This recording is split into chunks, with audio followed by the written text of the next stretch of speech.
Police officers and first responders wear badges to let their communities know they are here to protect and serve. But it comes at a price. Samantha Horwitz and John Salerno work with police departments across the country to bring valuable recovery, insight resources, and workshops. A Badge of Honor TV brings those professionals to you so we can come together and revitalize communities through a better understanding of what's at stake and what's required for repair. So take a load off and turn up your TV. It's about to get real. Hey, welcome to A Badge of Honor TV, powered by the OBBM network, streaming on all your favorite podcast stations and Roku and Apple TVs. This is Mental Health Monday with Sam and John. And we are getting you ready for your week, man, because we know how stressful the weekend can be. And we want to decompress for the rest of the week and get ourselves prepared. How you doing, Sam? Doing great tonight, John. You know, we have got a fantastic show, as we do each week, talking about getting mentally healthy on every Monday. And, you know, it's been a huge wake-up call is watching what's been going on in California. Now, you know, they got fires every year since it seems like the beginning of time, certainly before you and I were born, this happens, right? But what has been highlighted is the stress and, frankly, the toll that these wildfires are taking on our first responders out there. Police, fire, EMS, everybody is included in this giant melting pot. And the thing that they're really distressed over is the fact that people, the chief of the LA County Fire Department is more focused on DEI than actually like fighting fires.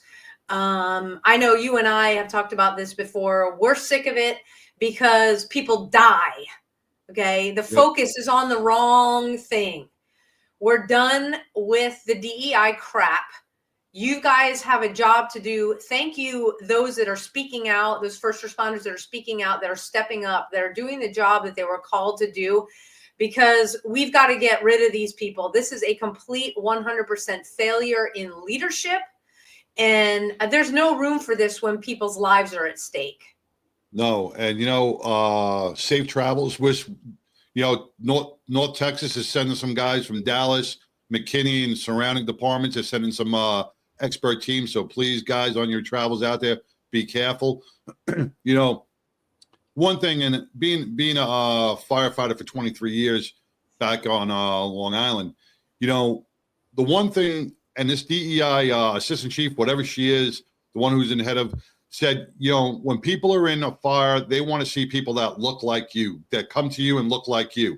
No, they don't. They don't care what, you know, and I've said this for the longest time. When someone's in need, they don't care who you voted for, what color your skin on, what your sexual and, you know, preference is. They don't care about that. As long as you could save a life, as long as you're there to save a life. You know, it doesn't matter if you're white, black, brown, Asian, it doesn't matter. Why are we bringing life-saving rescue into DEI? It's got nothing to do with it, you know? And that really hit something with me, because our firefighters, our police officers go running into buildings each and every day. They never turn around and go, well, is that a transgender family that lives there? Or right. Is that a black family or a white family? Or are they Republican or Democrat? They don't do that, you know? And for her to come out and say that on TV, I thought was very disheartening.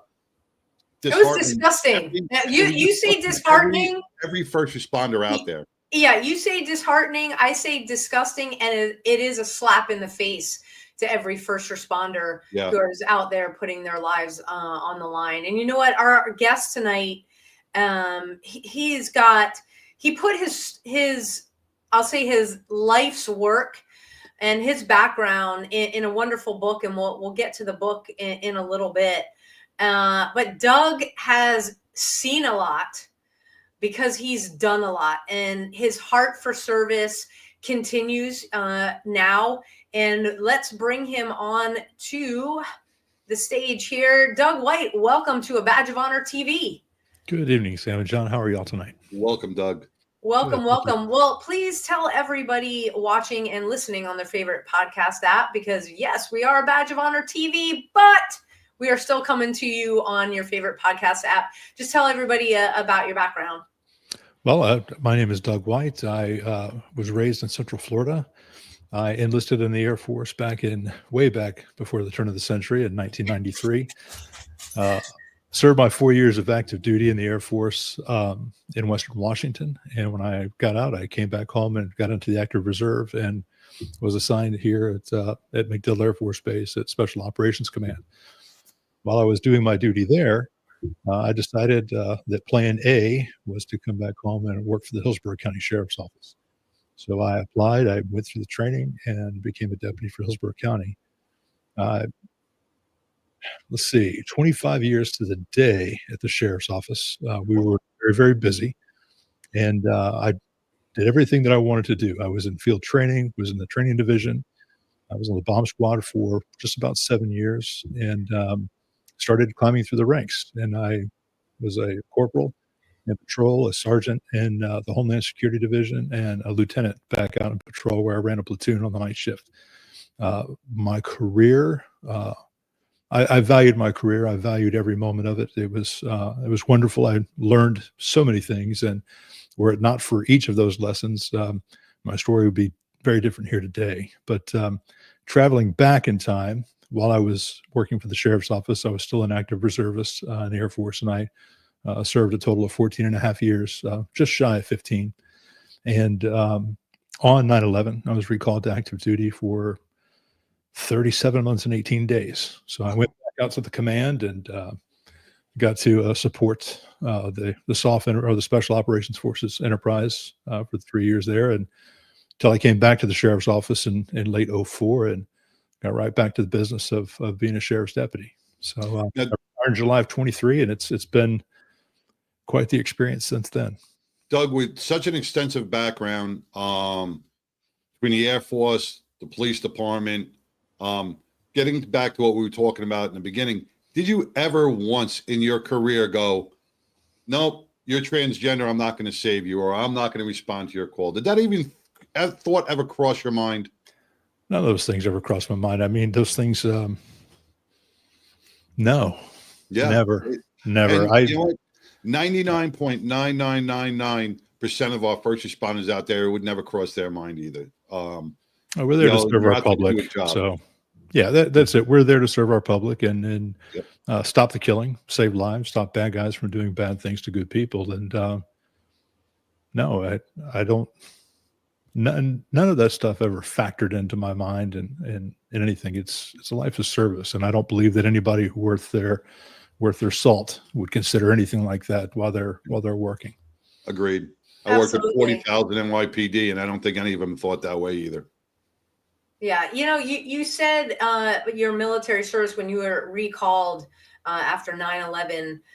John and I were both there I was in Tower 1 on 9/11. John responded soon after for recovery. You mentioned, and people can read about this, your support for the special operations community. What did that entail in the Air Force? Well, full disclaimer, I was not an operator. So Air Force has special operations, Air Force Special Operations Command. Every branch has their own, branch of special operations forces. Headquarters Special Operations Command here at MacDill is the overall major command that oversees all of that. I was assigned initially in 1997 as part of the security forces there at the headquarters building. So at that time, it was physical security, anti-terrorism, force protection, stuff like that. Well, on 9/11, then Secretary of Defense Donald Rumsfeld said that all combatant commanders will have a protective services detail. For non-military folks or folks that aren't familiar with PSD or the personal security detachments, it's kind of like the Secret Service, but for admirals and generals and military dignitaries. So we didn't have that at the command at the time. So I was lucky enough, along with some of my fellow airmen, and we had Rangers, Green Berets, and some other Tier 1 folks come in and we stood up the command's first protective services detachment. So we traveled with the bosses around the country, around the world, downrange, all of that other stuff, and supported his travels. So we were the bubble around the boss. So you, for 25 plus years between the Air Force and in the first responders field, you were in a very hypervigilant, high alert status throughout pretty much your whole life since for since 31 started, years. right? 31 years I worked on body years. armor just about every single day. Now you're retired. Mm-hmm.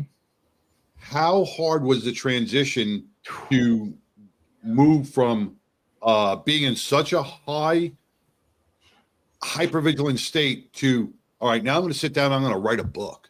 I'll let you know when I get there. Yeah. You know what? That is the perfect segue. We got to go to our first break. Okay. When we come back, we'll get right into this because a lot of people experience exactly what you did, Doug. We'll be right back, everybody. Stay tuned. Forget Zoom, try Meetin. Meetin is a brand new video meeting service. And not only is Meetin simpler and easier to use and more powerful, Meetin also has the right values. Here at Meetin, we believe in freedom. We believe in privacy. We believe in America. And we are apolitical. Now, to get your free forever version of Meetin, just go to meetin.com, spelled this way. And then where it says promo code, type in the word special. That's your promo code. Okay? So go to meetin.com, type in the word special, and you'll get Meetin free forever. I'm Rick Raditz, and I look forward to serving you as a customer of Meetin.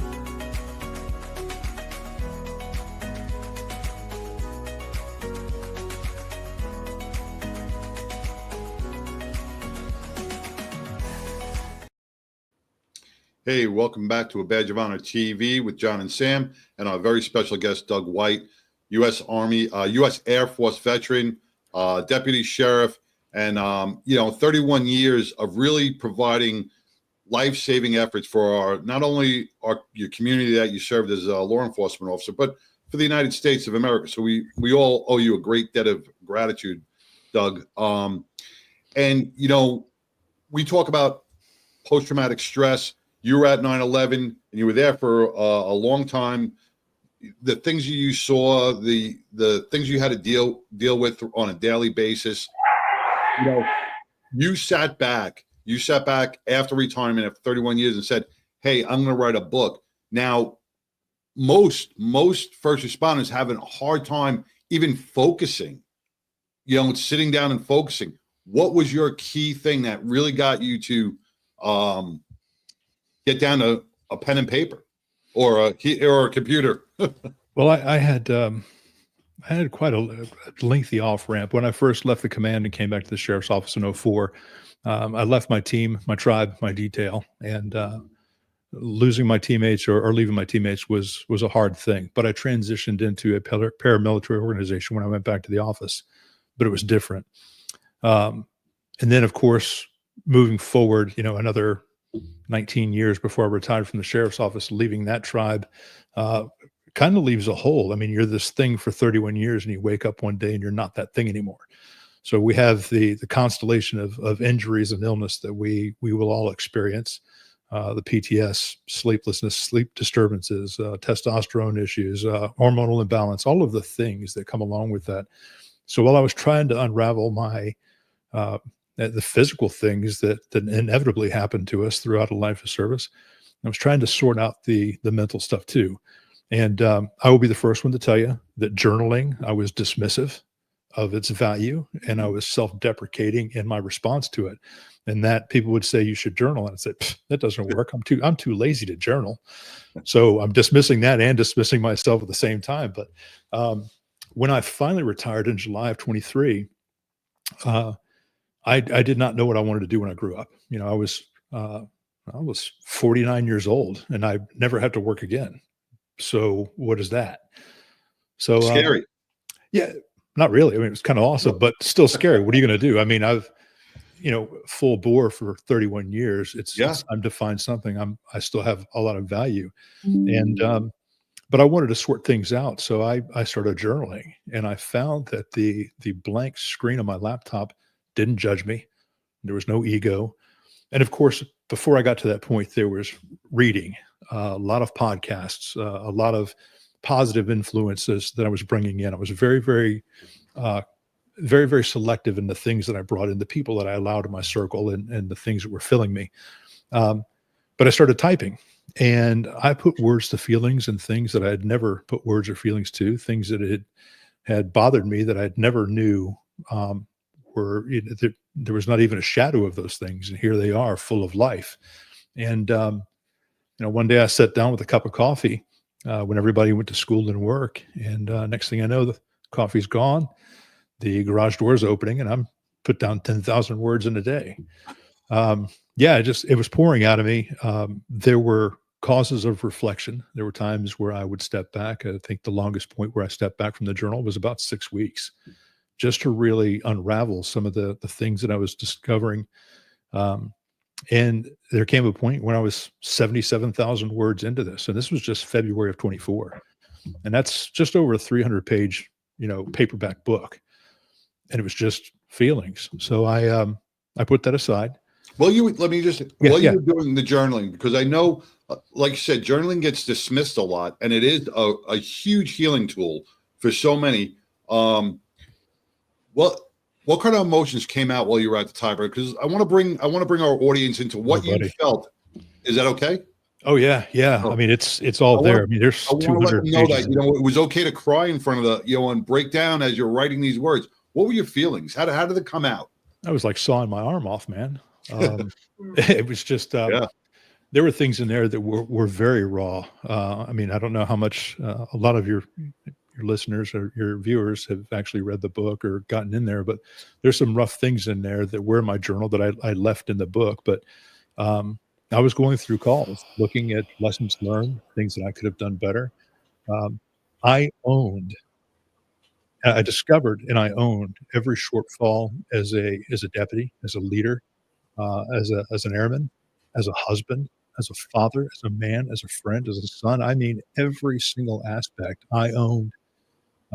I came to grips with and ultimately owned every shortfall and every embarrassing moment. And I put it into this book. And the things that I learned from that 77,000 word journal is very different than what's in the book. The book is the lessons learned from that.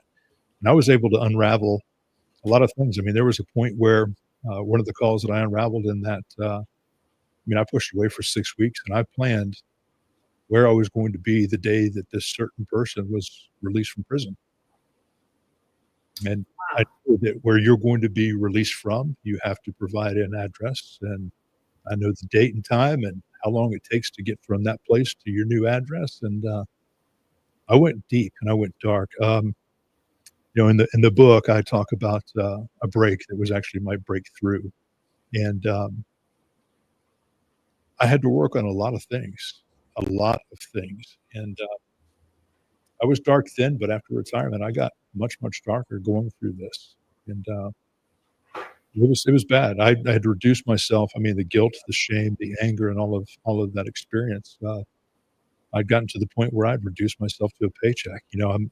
I'm on this side of dirt because if I stop breathing, then my family doesn't get my pension. So that was my value through that process. I'm not there anymore. Obviously, I'm well beyond that, but that was part of the journey, trying to sort through all of this stuff. Yeah, and the book is called Hiding in Plain Sight, and we're already getting some comments on the live stream here. Absolutely brilliant read, highly recommend. So thank you. Thank you. I will hold Space for Your Darkness podcast. So thank you for that comment. And yes, it is a brilliant read. And like you said, the way that you're describing things right now, I mean, it is when you're reading it, even the description online, it is, I'll say one of the most descriptive and real reads. John's working on his book. My book is out there. And whenever you have somebody that it's like you're sitting next to you, Doug, or you're walking with you through these different things, you can picture it, especially if you're a first responder or veteran, in your mind as you're going through the book. And it's the detail and the way that you write that I think people will most appreciate, because there's no sugarcoating. And it allows somebody reading to say, hey, that's me, number one. Or if it's a family member, hey, that's my husband, that's my wife, that's my cousin, whatever it is. But also to get a deeper understanding, because we all suffer trauma. There's no measurement of trauma. Trauma is trauma. Our access to resources certainly is a lot better now than it was, when John and I were coming up through the ranks, where we didn't have a lot. And then your journey with the career and unpackaging is your journey. And it is deep, dark, and personal. And I mean, John and I want to commend you for doing it the way you did it, and the way you write. It certainly is phenomenal. When we come back from our next break, you had mentioned something right at the last break about the physical changes that you noticed in yourself. Let's get into that when we come back from our next break. Stay tuned, everybody. We will be back with Doug White. Look, when you need to respond to an aggressive situation to protect yourself, your family, or your property, understanding your firearm and legal position are critical. Officers know your skills are only as good as your commitment to training. So know what you're doing. So when you're in a vulnerable situation, we can count on your response. Whether you're a beginner or a licensed gun carrier, Carry in Texas offers basic firearms training, Texas permitless carry courses, license to carry, and basic 2A courses so you can understand the responsibilities, situational awareness, and learn the technical skill required when you carry your firearm. Go to carryintexas.com to find the right course for you. Join me, former United States Secret Service agent Samantha Horwitz, on the range for beginner basics, LTC prep, and range practice. Go to carryintexas.com today. That's carryintexas.com. Hey, welcome back to a Badge of Honor TV, powered by the OBBM Network, with John and Sam and Doug White, veteran, first responder, and now author of a great book called Hiding in Plain Sight. Before we took that break, we were learning some of the things about you, about the journaling and the one thing many people fail on, and I'm glad you stuck through it, Doug, is journaling. The healing through journaling is probably one of the hardest things to do, but once you discover it and you get past that certain point and you get that aha moment, it starts to flow a lot easier. Many people give up because of the distraction, because, oh, this is not working. You have to keep moving forward with what you feel and putting it down. And, once again, this is what happens is you get all your stuff down, and now you can heal others because they're going to relate to what you wrote. There's people out there, there's families and officers and veterans out there that are going to relate and going, wow. Even if it's just one line, they're going to say, I'm not alone. He understands. He gets me. It's the same thing I was going through, and that's where the healing process begins. I agree, John. And one of the biggest things I learned through journaling is when I got done with that first round, I read everything that I had written. And I had written myself, I found out very quickly, and throughout the entire process, I had written myself as a victim or a bystander in my own hero's journey. And one of the bigger things that when I was trying to unravel each and every one of those things was, why am I speaking to myself this way? Nobody would ever, who knows me or has ever worked for me or worked with me, would ever think that. And why am I thinking that? I was a central figure in everything I did. I was never a victim or a bystander, and still not to this day. So there was a lot of unraveling that went into hiding in plain sight. Why do you think you looked, and you know what? You're spot on, because a lot of people do feel that way. Why do you feel like you did that? And what was that change? Do you remember that change, that moment where it changed over saying, hey, I'm not the victim? When I don't want to use profanity, but when you own on TV. Okay, good. When you own your stuff, all of your stuff, every bit of your stuff, the ugly, the stuff that you don't want to admit. You own your shame, your guilt, your imposter syndrome, failures, successes. Once you own every bit of that stuff and you put it out there for everyone else, you become a whole different thing. You become I don't want to say empowered or powerful, because that makes it sound a little weird, but Freeing. The freedom that you feel, like, it's all there. I've given it to you. I want you to have every bit of me so you can find some of your story in mine, and maybe something that you can grab onto that'll bring you into the light and show you the way forward. And my way forward is not everybody's way forward, but Right. I'm hoping that there's a word, a vignette, a feeling, something in there that somebody can grab a hold to and just say, this is it, and sitting on those lessons learned and the things that I've been able to figure out about myself and sort through this journey and hiding in plain sight, they do me no good. Not sitting inside of me. If I can share this with somebody else, that's the purpose. That's the why. That's the mission. That's the service. Yeah, the continued service. Absolutely. Well said. Well said. Yes, very well said. Using what we've been through to assist others. And I want to talk about the physical changes. You had mentioned when the time came, you're like, hey, I'm retired. This is great. And then it was like, whoa. Can you take people through that? Well, you mean specifically the things that were going on with me, or when I'm retired and now I have all this free time? Yeah, well, with you, but like the hormone changes, because we have a physical deterioration because of what we've been through. And if we're not aware of whether it's aches and pains that we've never felt before, blood sugar issues, the hormones, stuff like that, just so people are aware that, again, it's like, oh, I'm not alone. He had this too. I'm relating. And then what did you do about him? I will. First, I have to say I'm not a clinician or not a PhD. This has come from a lot of reading and speaking to people.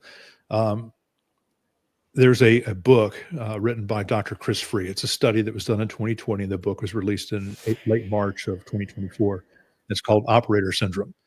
And it was a study of special operators and the things that were happening to them, both physiologically and emotionally.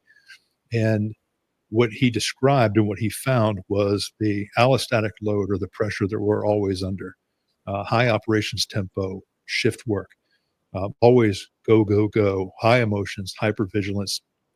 All of these things, he found that these operators, who are basically elite athletes, had hormonal imbalances, had sleep issues, were coping with either alcohol or pills or Ambien, all of the bad things. Sleep apnea, when you have obstructive sleep apnea at 33 years old and you're running 6-minute miles, that should not be a thing. Right. I was experiencing all of these things to a lesser degree than to a great degree in late 2019. I didn't have any answers to any of this until I started listening to more and more podcasts. And I actually heard Dr. Kirk Parsley speak about SEAL syndrome and started speaking about some of these things and the importance of sleep, which led me to operator syndrome and Dr. Free's study. Understanding those things, and I finally having a name. And operator syndrome is a bit of a misnomer because, again, I'm not an operator, but he talks about the allostatic load of people who live a life of service. So I was able to pull things out from that, traumatic brain injury. If you're a firefighter, you're going to bang your head on something in a structure fire. If you're a cop, you're going to be in a crash. It's inevitable. You're going to get your bean banged around. I was on the bomb squad for 7 years. I was a breacher. I used to think blast over pressure was cool and rock and roll. Well, not doing math so good. It's not so cool in rock and roll. But, all of those things that we experience, you're carrying a 12 to 18 pound gun belt around your waist for 25 years that's riding on your lower back. You're going to have back issues. You're eating meals out of a box or prepared canned chicken at 3 o'clock in the morning because you're on midnight shifts, and you're going to go to sleep for 3 hours at 7 a.m. These things are going to take a toll on us. And I was experiencing every one of those things. Luckily, I found a doctor, and with his help and the information that I was finding, we were able to find a treatment plan, a good, clean diet paying attention to what you're putting in your body, in your mind, exercise, mindfulness, gratitude, grounding, sunlight. All of these things go into helping us. And, you can do all the journaling in the world, but if you're eating cheeseburgers and Cheetos and sucking down milkshakes or sitting on a couch, your life expectancy is going to be, it's going to be exactly what they say when cops retire and firefighters. Right. You're not going to make it to your late 70s and hanging out with your great grandkids. Yeah, so true. And we say it all the time. It's like when we retire, we can't sit on the couch watching Judge Judy eating bonbons, But the hard part of that is that transition part is hard because, like you said, 31 years or 25 years, whatever you did, right?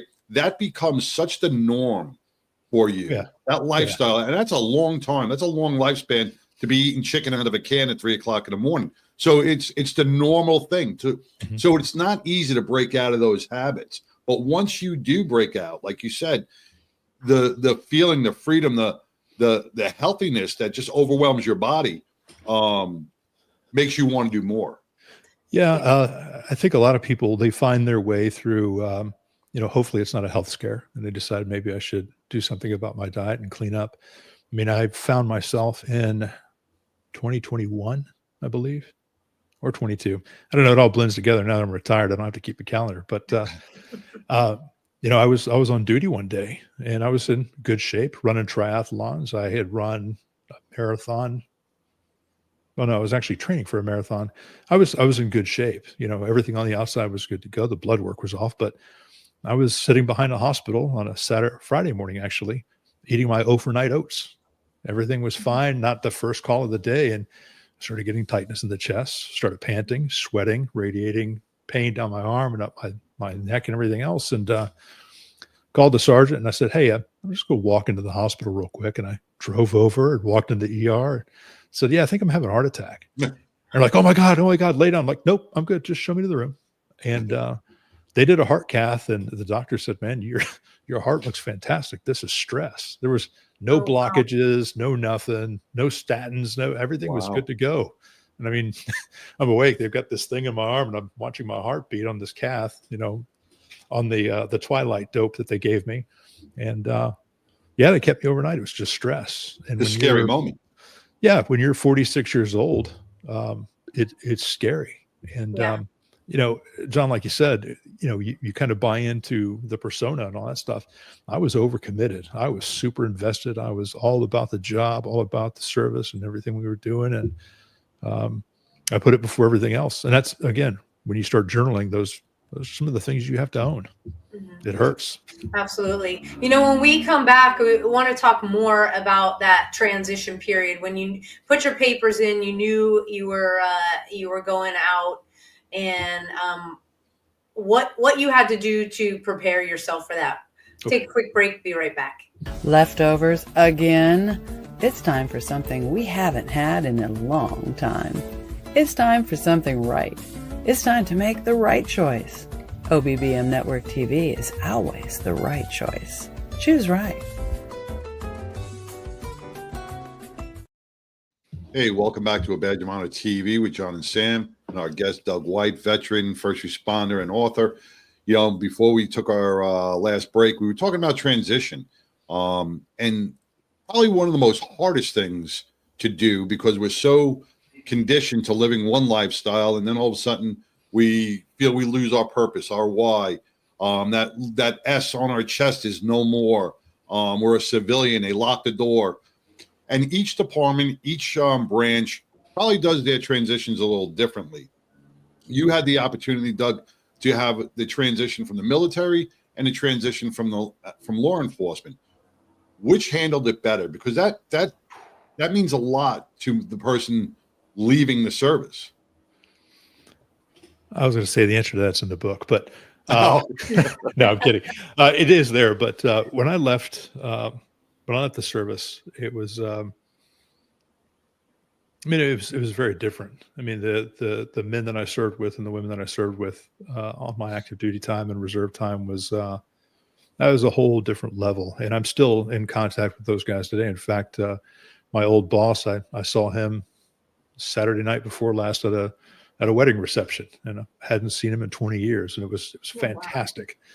Just to catch right back up immediately. It was hugs, handshakes, and it was great. But when I left the sheriff's office, I mean, I had a long off ramp. You know, I like I said, I valued my career. I loved my career until I didn't.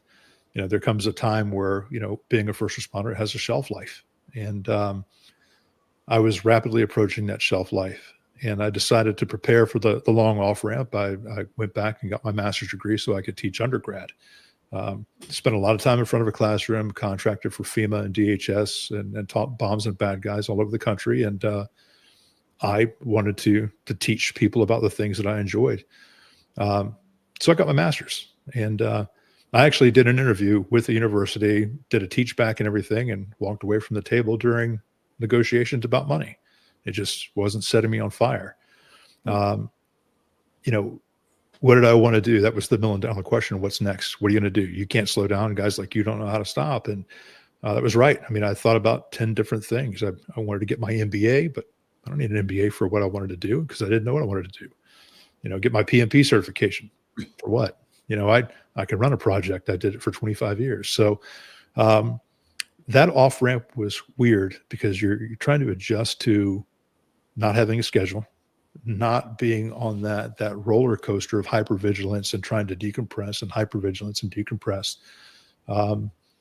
So what I did, luckily I was very, very blessed and very fortunate that planning financially and knowing that this day was going to come one day that I did not have to get work right away. So I had a buffer there, and I took advantage of that buffer and just was still for a while. And I had to sort through a lot of things. You know, who are you? What are you going to be now? Who are you supposed to be? You know, was this what you were always supposed to be or what you were always supposed to do? And the biggest thing or the biggest bit of advice I could give through my experiences was find a tribe. You know, you're leaving tribe, but you have to find somebody or some people that are like-minded who are going to fill you and who you can contribute to as well. For me, my tribe started at home with my wife, Michelle. And anybody who's heard me on a podcast or an interview or even read the book, they're familiar with all of that. Then finding people who wanted to see me succeed just because they wanted to be a part of my success and just to be a witness to it. And that's very rare. I would caution people to be careful for folks that are looking to help you level up. Again, be mindful of what you're allowing into your life and into your body, and find purpose quickly. Find purpose, because without purpose, folks like us, we don't last long. We get very bored and can easily find ourselves in a bottle or just sitting around waiting for the reaper. And you have your experience with the time that went by and the purpose was lacking, and thank God. The big man upstairs spoke to you, put in your head, nope, I need to be here, because you, like me, like John, we were there, hands on pistols, and we were spoken to, and it is such a complete honor to share this time with you, and again, the book is it's hiding in plain sight. It is real. It is raw. And God bless your wife, Michelle. And your faith walk as well. You talk a little bit about faith. Mm-hmm. And, before I'm just looking at the clock here. I got a quick question. What determined the name? And I personally can see. That's where I was going. Yes. Oh, okay. We're on the same page. Yeah. What determined the name of the book? Yeah. Well, initially the book was going to be called Tell This Story, and Tell the Story is actually the name of my company and the podcast, and the overall brand, I guess, is the term they use. But hiding in plain sight is exactly what I was doing for the better part of 2 decades. I was high functioning. No one knew anything was wrong. Michelle did. She knew bits and pieces along the way, but to all outward appearances, I was winning in everything I touched. And, when I had my troubles at work and I came back and discussed everything with my platoon, they were shocked because they thought I wasn't at work because I'd been promoted to the next rank. So by the book, it's in there. So, just hiding in plain sight, that it came exactly from that. I was out in front of everybody, but nobody knew. And it's the perfect place to hide. Yep. And we wear the mask very well. We do. We really We do. do. Well, there's an old adage, like like animals in the wild, they hide their injuries because, well, if they act like food, they'll become food. So we fear stigma, we fear judgment. We, are our own worst enemies when it comes to that and imposter syndrome. And, sometimes, unfortunately, it takes that pistol in the hand moment to realize that there's a better way to live, and this is not it. And Exactly. you have to step into the light. Exactly. Well, we got to take our last break, and when we come back, I want to ask you to impart one of your lessons learned. Not all of them, just one of them. Okay. We'll be right back with Doug White. Everybody, stay tuned. Rise and vibe with your new elevated morning ritual. Meet Rise by Frequency. Frequency charged nutrition. Rise is formulated with a blend of 7 different organic mushrooms, B vitamins, amino acids, and green coffee bean extract. Rise supports brain health, performance, and focus while enhancing mood, mental clarity, and energy. Enjoy the delicious mango lemonade flavor while giving your mind the nutrients it needs. Get charged up with Rise. Fuel your body and mind today.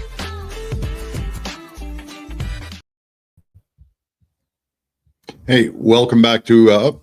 Oh, there we are. We can, welcome back. We got to talk about rising and vibing, because as we talk about, look, Doug has been talking about taking care of yourself and the things that he noticed, and your brain health is definitely something that you want to take care of.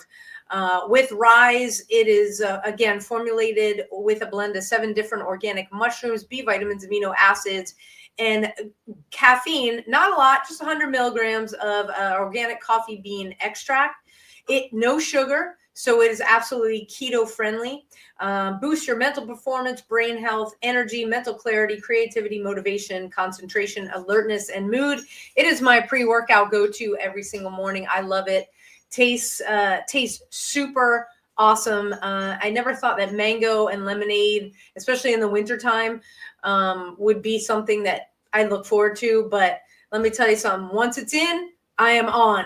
So how do you get yours? It is super easy. Go to abadgeofhonorhealth.com, and we put together some packages for you. Subscribe and save. That's abadgeofhonorhealth.com. Grab yourself some Rise, and you can rise and vibe with me and John. Now back to the show. All right.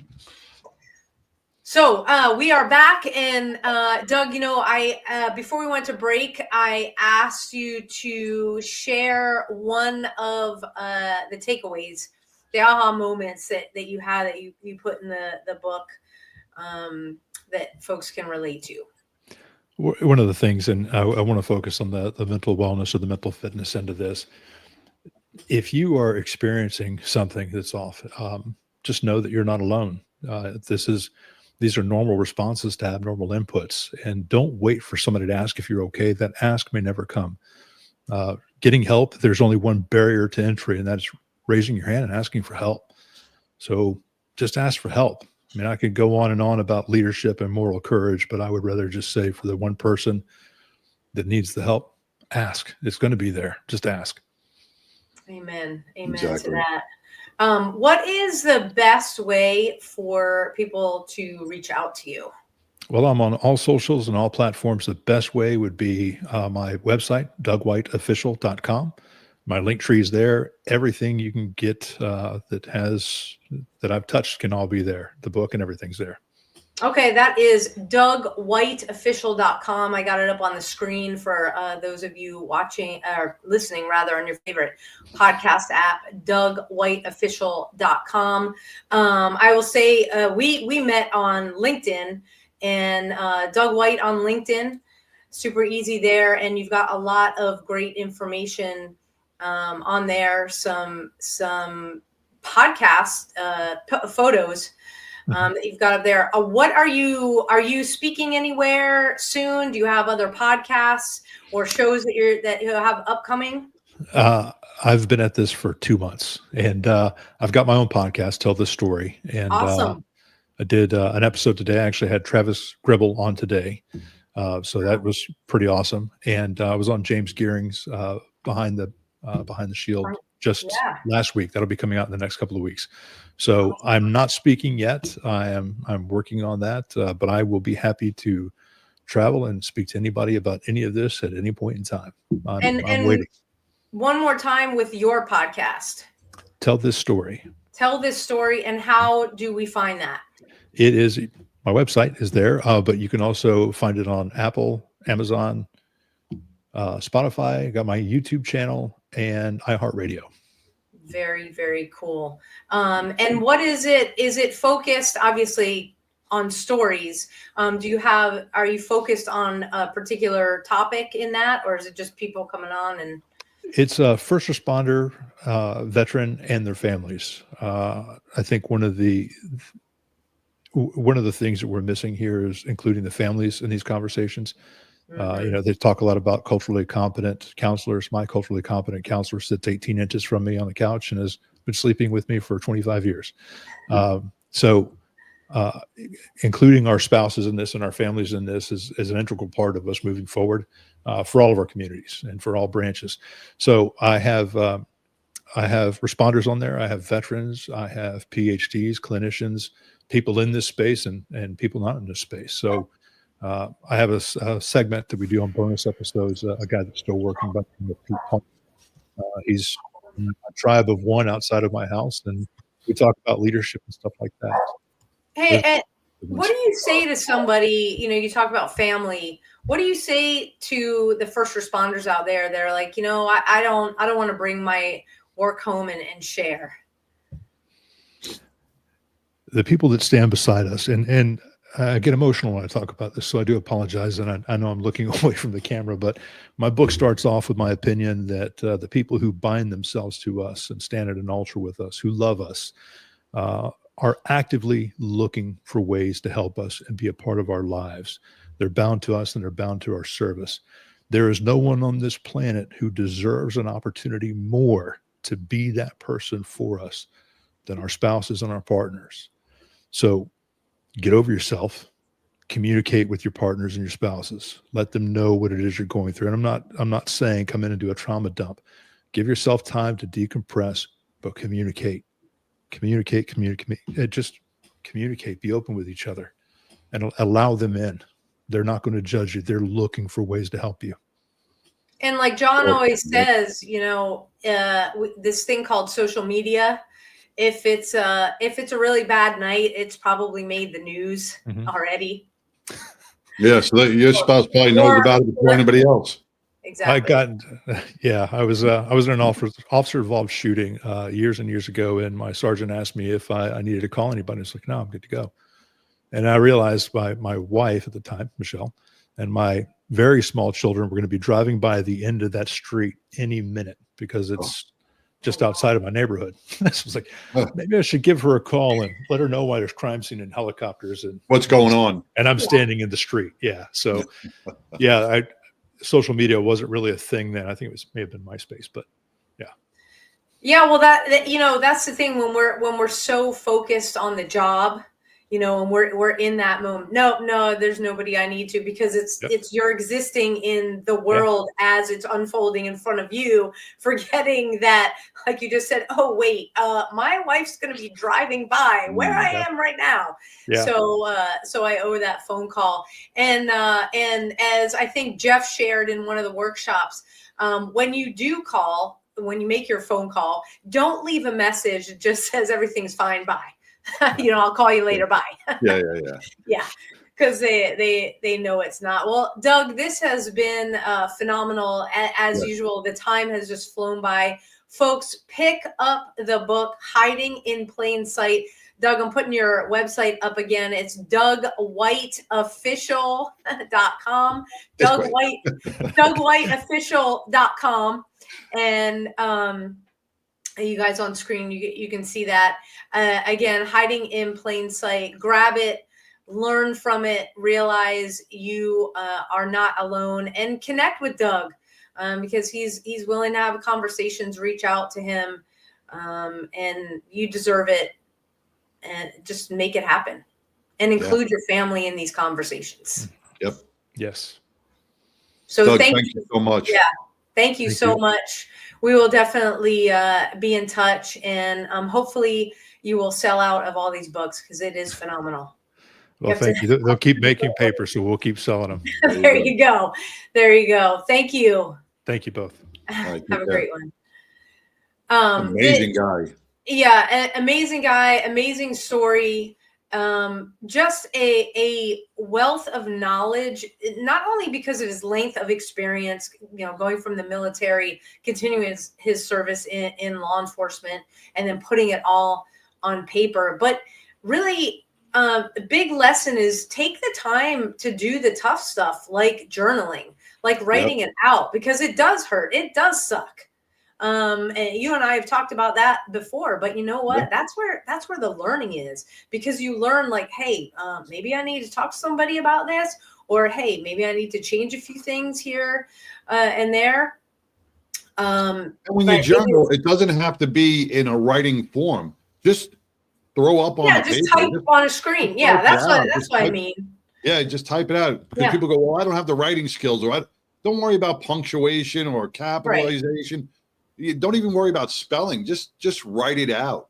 That you can, or type it out that you can understand it. I think we had talked about before, even if it's just the F word, like over and over and over again. Sometimes you just have that. I got to say one thing about Doug. He said he's 2 months in, and I tell you, if he goes on the speaking circuit, if he does do that, I got to tell you, out of all our guests we've had, that man has probably the most soothing voice and most calming.